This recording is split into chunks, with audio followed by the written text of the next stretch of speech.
ये जो है प्लेटफॉर्म है, ये प्लेटफॉर्म हमें एक प्लेइंग ग्राउंड देगा। आपको एक स्टार्ट करने के लिए प्ले ग्राउंड दे रहा है।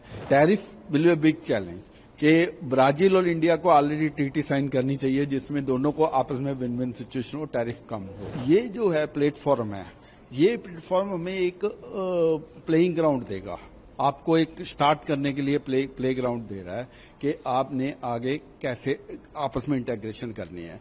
अब जैसे वर्ल्ड की सिचुएशन आप चल रही है आजकल, कहीं कन्फ्लिक्ट हो रहे हैं, कभी कुछ हो रहे हैं, और इंडिया जो पॉपुलेशन है, इंडिया की population that has gone number 1 in the world, तो उसके कारण कंजम्पशन जो इंडिया में है उस हिसाब से दोनों कंट्रीज आपस में कैसे, सारे कंट्री, दोनों कंट्री 6-7 कंट्री जो भी हैं, ये कंट्रीज आपस में कैसे आपस में इंटेग्रेट कर सकते हैं ताकि विन विन सिचुएशन हो टोटल ब्रिक्स कंट्रीज के लिए। इसके लिए मैं ऑटोमोबाइल से हूं, स्वराज माजदा, SML ईसुजू आपने सुना होगा। ये जो SML ईसुजू में हम, क्योंकि यहाँ पे जो कमर्शियल व्हीकल है उसका एक्सपोर्ट नहीं है।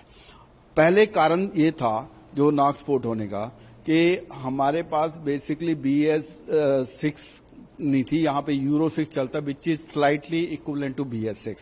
अब हम वर्किंग कर रहे हैं ऑटोमोबाइल में कि यूरो 6 में लाके इन कंट्रीज में अपनी जो कमर्शियल व्हीकल हैं, कारें ऑलरेडी चल रही हैं यहाँ पे, स्कूटर ऑलरेडी चल रहे हैं, और अब जो है यूरो 6 में आके हमारी डीजल व्हीकल भी यहाँ पे चलेंगी।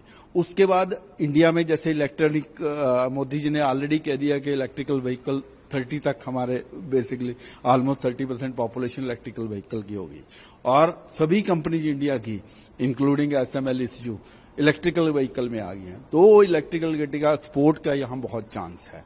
उसके अलावा अदर इंडस्ट्रीज की अगर बात करें तो एनर्जी में हमारा आपस में पार्टनरशिप हो सकती है, लेकिन इसके लिए कुछ चैलेंजेज हैं। One is tariff will be a big challenge कि ब्राजील और इंडिया को ऑलरेडी ट्रीटी साइन करनी चाहिए जिसमें दोनों को आपस में विन विन सिचुएशन हो, टैरिफ कम हो, वो हमारी डिमांड रहेगी। और मोदी जी जब आ रहे हैं तो श्योरली इसके कारण इसका इंप्रेशन आएगा।